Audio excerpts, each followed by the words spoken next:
नमस्कार। News been के लिए ये है चोखी बात। मैं हूं हिमांशु कुमार। आज हमारे साथ हैं उत्तर प्रदेश उन्नाव से इस वक्त शैलेंद्र पांडे। शैलेंद्र पांडे दिल्ली में रहते हैं। नमस्कार शैलेंद्र भाई। शैलेंद्र पांडे दिल्ली में रहते हैं। वे अमर उजाला, दैनिक जागरण, राजस्थान पत्रिका, तहलका जैसी मैगजीन से जुड़े रहे हैं। पीटीआई के लिए उन्होंने काम किया है और अभी इंडिया फोटो .com में वो मैनेजिंग एडिटर है, प्रबंध संपादक है। शैलेंद्र भाई, हमारे कार्यक्रम चोखी बात में जुड़ने के लिए आपका बहुत बहुत शुक्रिया। आपका स्वागत है। नमस्कार धन्यवाद जी, धन्यवाद जी। आ, शैलेंद्र भाई, आपके फोटो हम देखते रहे हैं बहुत वर्षों से। आपने जी। बहुत महत्वपूर्ण फोटोग्राफी की है। आपने बस्तर में जाकर फोटोग्राफी की है, आपने राजधानियों में की है, आपने क्रिकेट मैचों, राजनीतिक घटनाक्रमों की फोटोग्राफी की है। हम आपके उन सारे अनुभवों के बारे में जानना चाहेंगे। तो सबसे पहले बिल्कुल। हम जानना चाहेंगे कि फोटोग्राफी का ये शौक आपको कैसे लगा, कैसे आप प्रेस फोटोग्राफर बनने का आपने क्यों सोचा, कैसे आपको रुचि जगी, उसके बारे में हमारे दर्शकों को बताइए। एक्चुअली जहां मैं हूँ, मेरा बचपन यही बीतता है। ये उन्नाव जिले का बीघापुर है। जी और मैं थोड़ा सा संशोधित कर दूं कि मैं इंडियन फोटो एजेंसी में मैनेजिंग एडिटर हूँ, प्रबंध जी संपादक। जी तो मेरा बचपन यही पे यही बीता। और मेरे फादर जो थे, पिताजी श्री राधेश्याम पांडे जी, वो जी यहीं पास में एक इंटर कॉलेज है रुझेई, जी वहां पर वो लेक्चरर थे। जी। और फोटोग्राफी उनका शौक था। तो अच्छा बचपन से मेरे हाथ में अच्छे कैमरे थे। और अच्छा। आप ये कह सकते हैं कि मैं जब 5 साल का था, तब मैंने पहली black and white film develop की थी, अरे वाह।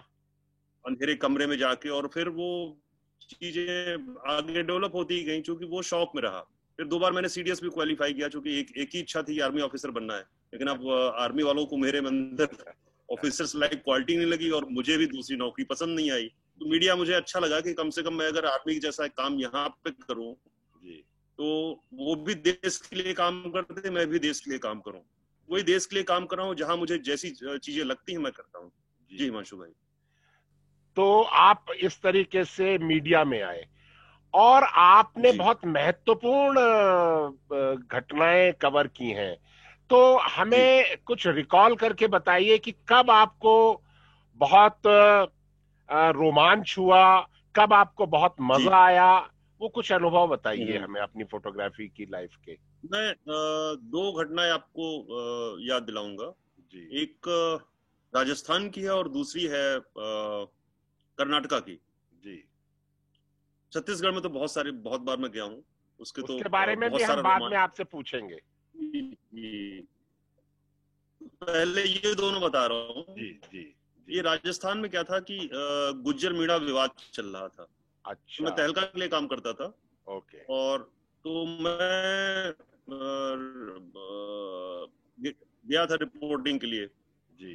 तो दौसा के आसपास पता चला कि हम लोग 2 मोटरसाइकिलें जला दी गई। तो ओके। हम लोग खाना खा के और सीधे वहां निकले, तो आगे देखा कि आग जल रही है। अच्छा। आग जली, हम लोग आग के पास पहुंच गए। जी जब पास पहुंच गए, तब पता चला कि एक्चुअल में जी किसी कम्युनिटी ने, गुज्जर मीणा में से, जी उन्होंने रास्ता ब्लॉक कर रखा था, और वो आग जलाए हुए थे। जी। अब गाड़ी पास में पहुंच गई, और लोग बोले कि दौड़ो दौड़ो, मारो मारो। अब अच्छा। समझ नहीं पाया क्या करें। तो जी अब जो मेरे साथ रिपोर्टर था एक, उसने बोला कि गाड़ी बैक करो और चलो। हमने कहा बैक करेंगे तो हम बैक करके जा ही नहीं सकते, बैक कर ही नहीं पाएंगे। जी मैंने कहा गाड़ी रोको, मैं उतरता हूँ। मैं नीचे उतरा, लोगों ने घेर लिया मुझे जी और बोले कि मारो मारो। हमने कहा मार भी लेना भाई, मैं कहीं भागा थोड़ी जा रहा हूँ, जी मैं तो खुद आपके पास आया हूँ। जी फिर मैंने कहा बात तो सुनो, हम तो आपकी बात सुनने के लिए आए हैं भाई। अगर आप हमें बात बताओगे नहीं, तो हम कैसे आपकी बात सुनेंगे? जी और मारना है तो मार भी लो भाई। तो जी फिर उन लोगों ने, कुछ उनमें समझदार भी थे, मैक्सिमम ड्रंक थे सब। तो जी जो समझदार बोले कि अगर बात सुने तो रिकॉर्डिंग तुम्हारा कहाँ है, कैमरा होना चाहिए। अरे हमने कहा सब कुछ गाड़ी में, लेकिन कम से कम एक विश्वास तो करो ना। जी। बोले निकालो कैमरा। हमने कहा अभी निकालता हूँ। फिर हमने कैमरा निकाले। फिर इतने अच्छे दोस्त बन गए कि अच्छा। लास्ट डे जब हुआ, कि हम लोग जब आ रहे थे वहां से, जी तो एक साइड से हम लोग गए, हमारे लिए बैरिकेड खुल गया, दूसरी साइड से देखा तो डीएमएसपी का काफिला चला आ रहा था। तो हमारे लिए तो बैरिकेड खोल दिया और उस काफिले को उन्होंने ऐसे दौड़ाया है कि सीधे जाके दौसा कलेक्ट्रेट में रुके थे और हमारे लिए वो रास्ता पूरी तरह से, तो पहली बार आपको हिम्मत दिखाने की जरूरत होती है। दूसरा केस मैं आपको कर्नाटका का बताऊंगा जी कि जनार्दन रेड्डी का नाम सुना होगा आपने जी। तो उनकी आयरन ओर की बहुत सारी माइनिंग है, कुछ लीगल है कुछ इलीगल है, वो तो सारी, तो उसी को हम लोग कवरेज करने गए थे। तो एक डंपिंग यार्ड था जी तो डंपिंग यार्ड में मैंने दूर से देखा तो उसको लॉन्ग शॉट लिए, जी फिर पास में। अच्छा, मेरा एक एम रहता है जी कि न्यूज में जब तक कोई रोके ना तब तक आप शूट करते रहो, और रोक दे दो भाई, नहीं करते।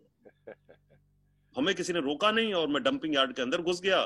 जी फिर हमने सोचा कि कोई रोक नहीं रहा तो और अच्छे से करते। फिर मैं क्या किया, एक ट्रक के ऊपर चढ़ के वहां जेसीबी से आयरन ओर उठा के और ट्रक में डाल रहे थे।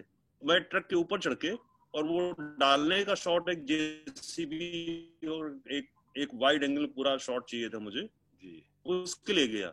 अब ऊपर गया तो वहां देख लिया मुझे, फिर मुझे बुलाया कि आप नीचे आइए। गया तो मुझे घेर के सारे लोग खड़े हो गए। फिर मैंने क्या किया कि मोबाइल पे कुछ मैंने पिक्चर्स कर ली मैंने। तो फिर मैं वहां से किसी तरह दूसरे से बात करने तो मैं वहां से बच के निकला। मुझे कोई वहां लिफ्ट नहीं मिली, मुश्किल से 50 मीटर होगा वहां से। तो मैं वहां मस्ती करने गया था, मैं तो नेटवर्क ढूंढ रहा था। ये सारी पिक्चर्स जो है आप लोगों की भेज दी मैंने, और मैं तुरंत वैसे ही वहां नेटवर्क आ रहा ना कुछ आ रहा, मैं वैसे ही फोन पे होम मिनिस्टर और ये पता नहीं कहाँ क्या क्या क्या मैं बात करने लगा, और पूरे फुल कॉन्फिडेंस में कि मरना है तो कम से कम चीजें अच्छे से करके देखा जाएगा, बचाव का प्रयास तो करते हैं। उसके बाद जब उनको लगा कि नहीं ये सब मामला हो गया है कि अब तो ये हमने कहा तुम्हें मारना है मार दो, लेकिन अब तुम लोग भी बचोगे नहीं, क्योंकि सारी पिक्चर्स मैंने होम मिनिस्ट्री को भेज दी, अब आप बचोगे नहीं। तो उसके बाद फिर खैर एकदम से सारे कूल डाउन हुए, मुझे बैठा के उन्होंने चाय पिलाया और सॉरी बोला, तो इस तरह से अच्छा चीजें हुई। जी, आपने बहुत बीहड़ क्षेत्रों में भी फोटोग्राफी की है। हमने आपकी सीरीज देखी थी तहलका में। आपने छत्तीसगढ़ में बस्तर में नक्सल कैंपों में जाकर भी फोटोग्राफी की थी। वो अनुभव बताइए, कैसा रहा आपका? जैसे जहाँ पे लोग कवरेज नहीं कर सकते, मुझे उन क्षेत्रों में जाने में बहुत मजा आता है, एक एक्साइटमेंट होता है कि वो आम पहुंच से बाहर है। तो मैं छत्तीसगढ़ बहुत बार गया हूँ। पहली बार मैं गया था शायद 2007 में, रानी बोदली केस हुआ था वहां पे एक स्कूल में, नक्सलियों ने बंधक बना के पूरे स्कूल में आग लगा दी थी, बहुत सारे लोग जल गए, शायद 55 लोग उसमें मरे थे। तो पहला केस वो किया, उसके बहुत सारे केस, 76 किलिंग हुई, वो मैंने कवर किया था। मैं उसी दिन यहाँ से गया।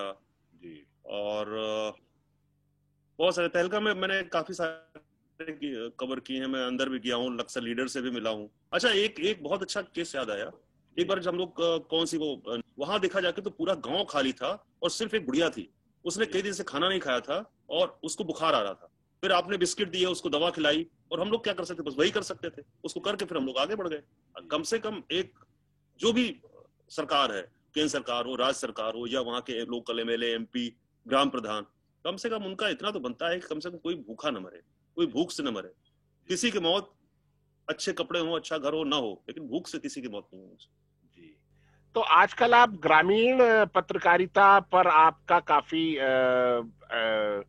फोकस है, तो ग्रामीण इलाकों की क्या हालत है? क्या वहां की ईमानदार और व्यापक कवरेज हो रही है ग्रामीण इलाकों की समस्याओं की और लोगों की तकलीफों की? मैं आपको थोड़ा सा डिटेल में बताता हूँ। एक्चुअली क्या हुआ कि मैं जिस इंडियन फोटो एजेंसी को ज्वाइन किया है, तो उसको मैं थोड़ा अपडेट करवा रहा हूँ। तो उसमें क्या है, अभी तक केवल फोटो का था, अभी न्यूज और वीडियोस दोनों आएंगे, तो थोड़ा सा अपडेट में टाइम लग रहा है। तो इस दौरान मैं अपने घर पे हूँ, होम टाउन, क्योंकि बहुत दिनों से यहाँ टाइम ही नहीं मिल रहा था, तो अभी यहाँ पे हूँ। तो मैं क्या है, रोज यहाँ निकल जाता हूँ गाँव में, और कुछ न कुछ देख के आता हूँ, करके आता हूँ। यहाँ पे क्या है कि मेरा सौभाग्य कहिए या दुर्भाग्य कहिए, दिनों दिनों से मैं आया नहीं। पहली बार मैं गाँव में जा रहा हूँ। इतना बुरा हाल है यहाँ पे, सरकारी की योजनाएं तो वहां से बहुत चलती हैं, हाथी जैसे चलती हैं, लेकिन जब यहाँ पहुंचते पहुंचते वो चूहे से भी गई गुजरी स्थिति हो जाती है। तो मेरा आज मैंने फेसबुक पे पोस्ट भी डाला है, और मेरा कहना यही है कि जो मैंने दिल्ली की टॉप पत्रकारिता से लेकर के सब कुछ किया है, वहां के जो सीनियर जर्नलिस्ट हैं उनको कम से कम गाँव में अपॉइंट किया जाए। अगर वो ठीक है, उनको लगता है कि मेरा लेवल इतना सीनियर है और इतने सीनियर लेवल का कोई आदमी गांव में नहीं आएगा, तो कम से कम हर 15 दिन में हर 15 दिन में किसी एक आदमी को यहाँ पे गाड़ी से भेजे, और इंटीरियर में बेटर है कि जो मुख्यालय है वहां पे अपनी गाड़ी खड़ी कर दो, वहां से बाइक से जाएं, क्योंकि असली अगर आपको देखना है गांव देखने तो आपको बाइक से जाना पड़ेगा, कार वहां तक जा नहीं सकती, बहुत सारी जगह आपको पैदल भी चलना पड़ेगा, रास्ते भी खतरनाक होंगे, लेकिन वो धज्जियां उड़ाई जा रही हैं। मतलब आप टॉयलेट बने हुए हैं जी, सरकार की योजनाएं हैं, केंद्र और राज्य सरकारों की योजनाएं हैं, टॉयलेट बने हुए हैं, लेकिन उनके दरवाजे तक लोग खा गए हैं, सरकारी लोग जिन्होंने लगाए हैं। अब नाम रखा गया इज्जत घर, और इज्जत के नाम पे जो पर्दा होता है वही गायब है, कपाट दरवाजे ही गायब है। पुल बना हुआ है, पुल इतने सालों से टूटा पड़ा हुआ, 10 साल से कम, जो मैंने एक फोटो डाली, 10 करीब 25 साल पहले पुल बना था और 15 साल पहले टूट गया। फिर उन्होंने क्या किया, गांव वालों को जाने में दिक्कत होती, तो उन्होंने क्या किया कि खुद एक जुगाड़ करके अपना बांस लगा के पुल बनाया। अब वो पुल से लोग जाते हैं और लोग गिरते भी हैं, क्योंकि सबकी वहां हैबिट नहीं है। अब मोटरसाइकिल से जा रहे हैं, मोटरसाइकिल से चलते चलते सड़क में स्लिप हो जाती है, और फिर वो तो बांस है, कुछ भी हुआ गिरे नीचे 20-25 फीट तो हाथ पांव तो टूटने हैं। और तो इस तरह की बहुत सारी चीजें हैं, वहां जाओ तो आप, अब जैसे मैं जहाँ बीघापुर में रह रहा हूँ, ये आदरणीय हृदय नारायण दीक्षित जी की कॉन्स्टिट्यूएंसी है, यहाँ का वोट उन्हीं को जाता है, और यहाँ पे ये टाउन है, बहुत पुराना एक कस्बा है, ये तहसील है अब तो, और यहाँ पे अभी तक सीवर लाइन नाम की कोई व्यवस्था नहीं है, मतलब सोच में ही नहीं अभी तक। तो ये शब्द भी होता है कि सीवर लाइन भी पड़ती है। तो भारत में जो पत्रकारिता है उसके एजेंडे से गांव, गरीब, आम लोग, उनकी समस्याएं, देश का विकास, ये तो आपको नहीं लगता बहुत पहले गायब हो गया था? और जिस ये है ही नहीं। ये मैं आपको बताऊं कि यहाँ पे न्यूज़पेपर्स के जो कंडीशन है, बड़े बड़े न्यूज़पेपर्स, छोटे वाले तो खैर उनका अलग मामला है, मैं बड़े की बात कर रहा हूँ, जो टॉप के अपने को बड़े चैनल समझते हैं, वो क्या करते हैं कि यहाँ 1,000-500 रुपए देते हैं, और वो भी देते हैं कि बिल्डिंग किराए पे उनका है, मतलब वो एज मेहनताना नहीं देते थे, तो मजीठिया कानून के तहत उनको नौकरी पे रखना पड़ेगा डर के, मतलब अछूत समझ के कि ये लो जी टुकड़े तुम्हारे सामने हमने डाल दिए हैं, और अब आपको उन 500 रुपए में महीने भर आपको भाग के कवरेज करके पूरे इलाके की देनी, और ये इलाका जो होता है बहुत बड़ा होता है। अब आप खुद समझिए, जब 500 रुपए आप दे रहे हैं तो उसका लेवल क्या होगा जो 500 रुपए के लिए काम करेगा, वो क्या खबरें लाएगा। अब उसका ये बनता, ये एक कहना नहीं चाहिए, लेकिन कभी कभी ये मैक्सिमम होता है कि भाई थाने से भी सेटिंग हो जाती है, सब चीजें हो जाती है, तो अपना करके अपना वो, चूंकि 500 रुपए से गुजारा चलना नहीं है, तो कहीं ना कहीं से गुजर बसर तो करना पड़ेगा ना, तो वो अपना जुगाड़ करते हैं, ये चीजें होती हैं, ये मतलब इसमें फैक्ट है। लेकिन क्या ऑर्गेनाइजेशन का ये हक, ये दायित्व तो नहीं बनता है कि एज ए न्यूज़पेपर आप अगर बड़े शहरों को कवर कर रहे हैं तो कम से कम एक दिन आप अपने सीनियर मोस्ट जर्नलिस्ट को, या आप खुद संपादक जी, आप खुद चल के गांव में जाइए, देखिए जाके, आपने प्रधानमंत्री राष्ट्रपतियों के साथ विदेश यात्राएं बहुत की हैं, जरा गांव में देख के आइए जाके हालत क्या है।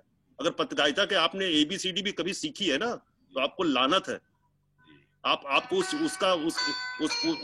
उसका वास्ता है कि कम से कम आप गांव में जाइए और देखिए जाके कि लोगों की हालत क्या है, कैसे वहां लोग जी रहे हैं।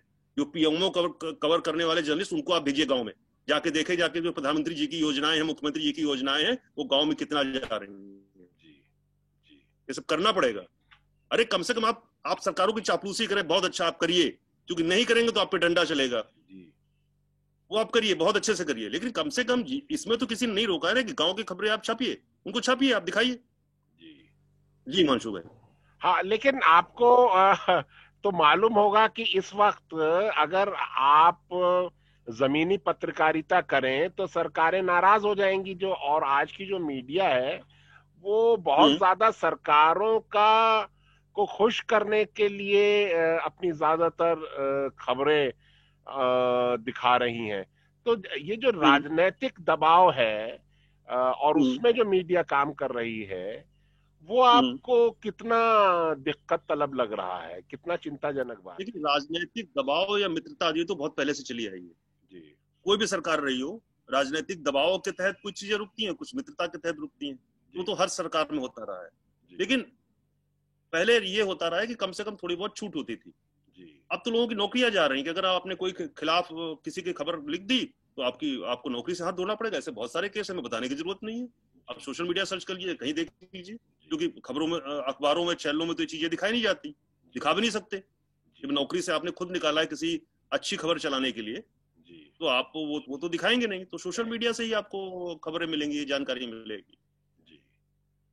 ये तो हो रहा है इसमें इसमें जी। तो बहुत शुक्रिया आपका हमारे चैनल के लिए वक्त निकालने का और इस इंटरव्यू में शामिल होने का। मौका मिला तो आपसे फिर चर्चा करेंगे। आज की इस बातचीत के लिए आपका बहुत बहुत धन्यवाद। नमस्कार जी, बहुत बहुत शुक्रिया।